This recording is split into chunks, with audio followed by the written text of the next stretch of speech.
In the 1970s, Cybill Shepherd was set to become a huge Hollywood star, but she never quite got there. What exactly happened to her once promising career? Could it have been industry politics or self-sabotage? A quick glance at Cybill Shepherd's resume and you'll find plenty of A-list projects, from the multi-Oscar-nominated The Last Picture Show to the Martin Scorsese classic Taxi Driver. However, although Shepherd appeared in plenty of well-respected projects, her performances themselves weren't always critically acclaimed. As critic Gene Shalit once stated about her performance in the 1975 musical comedy At Long Last Love, Cybill Shepherd cannot walk, talk, much less sing. On her website, Shepherd herself actually agreed with part of that statement, writing, "He was right about the walking and talking part, but I actually sang pretty well considering it was all done live without overdubs." She went on to add, "Another reviewer wrote that I had all the charm of a hamster." Whether or not the critics were right, it's clear that Shepherd wasn't a critical hit at the beginning of her career. In the 70s, while making The Last Picture Show, Shepherd began an affair with the film's director, Peter Bogdanovich. In a 2019 interview with Vulture, he shared, "Cybill and I kept saying we were not going to be going out after the movie's over, but we fell in love." But Mama, it's a sin, isn't it? Unless you're married, you know I wouldn't do that. A major Hollywood scandal ensued. Bogdanovich and his wife divorced, and images of Shepherd and Bogdanovich filled the tabloids. Speaking to Rolling Stone about the romance, Shepherd explained, "If you think of a person as a circle, I had a huge wedge of myself that was empty, which was confidence, and he helped fill that. And then he helped me get to the point where I could do things to fill myself up." Bogdanovich's career was fine, but Shepherd was harshly judged for her role in the scandal. After her affair with Bogdanovich ended, Shepherd married twice. She first tied the knot with David M. Ford from 1978 to 1982. Then she was married to Bruce Oppenheim from 1987 to 1990. Shepherd had 3 children, a daughter from her first marriage and twins, a boy and a girl, from her second. She moved to California's San Fernando Valley and began living a more quiet life, saying, "I just thought the Valley was a better place to raise kids. The Valley is down to earth and my kids went to school here. Plus, I wanted to avoid the tour buses that you get on the other side of the hill." From 1985 to 1989, Shepherd starred alongside Bruce Willis in the ABC series Moonlighting, and, according to most accounts, the pair had a tumultuous relationship. In his book, Revenge of the Nerd, their co-star Curtis Armstrong spilled the tea about the pair's working relationship and, spoiler alert, it wasn't good. Curtis wrote that Shepherd once threw a briefcase at a wall during an argument with Willis. Curtis suggests that the feud might have resulted from a short-lived fling between the co-stars, and Shepherd herself has spoken of their initial flirtation, telling Extra, "I was very attracted to him. I would never act on it, because we were both very attracted to each other." Did you hear what I said? I don't want you rehearsing with us. Sure, I heard you. I just don't believe you. Shepherd insisted she has nothing but love for her former co-star.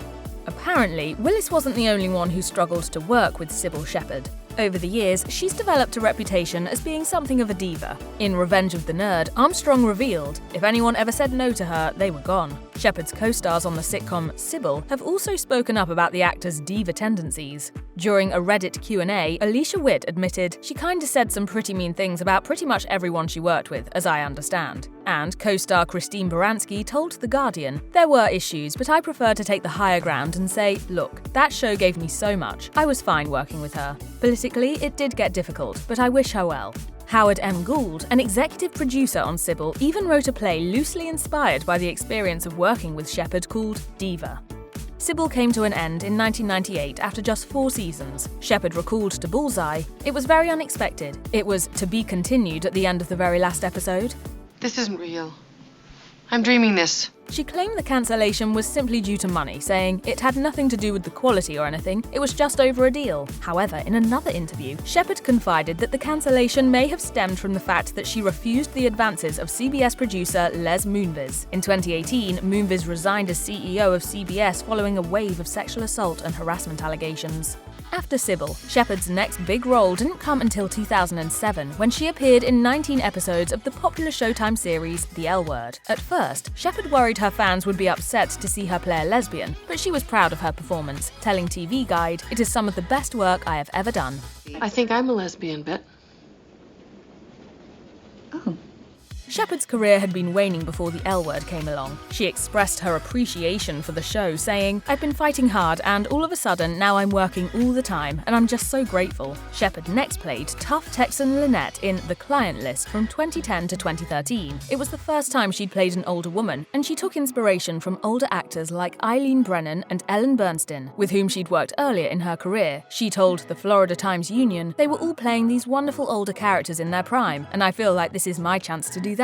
Shepherd liked the show's premise, the story of a single mother who offers off-menu services at a massage parlor to make extra money. She explained her feelings about the show in an interview with Pop Culture Passionistas, saying, "These are very hard times. There's not a lot of jobs out there, a lot of men losing jobs, a lot of women losing jobs. It's a story about how women struggle to survive."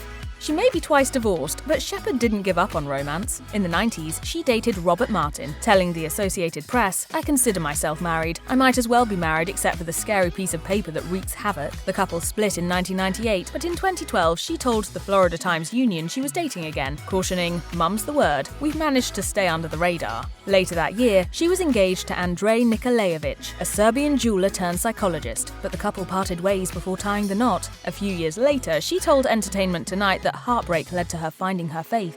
I think I had a broken heart, and there was part of it that wasn't going to heal, and that's when I turned to Jesus.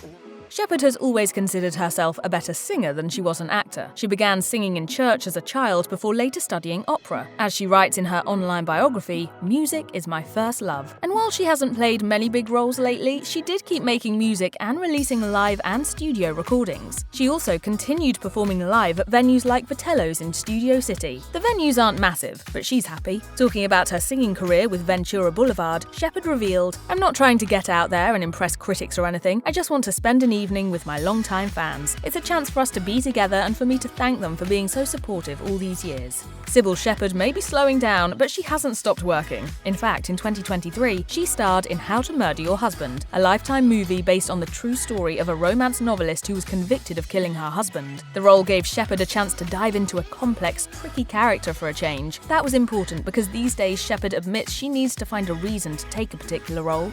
But I find it easier to wish people dead than to actually kill them. In this case, her co-star didn't hurt. As she told the Las Vegas Review-Journal, "I was fascinated by this story, and then when I heard that Steve Guttenberg would be doing it, I couldn't think of a nicer person to have to murder on TV. He's such a lovely, wonderful guy, which made this role so much riskier and difficult to play, because I have to murder this guy I love so much."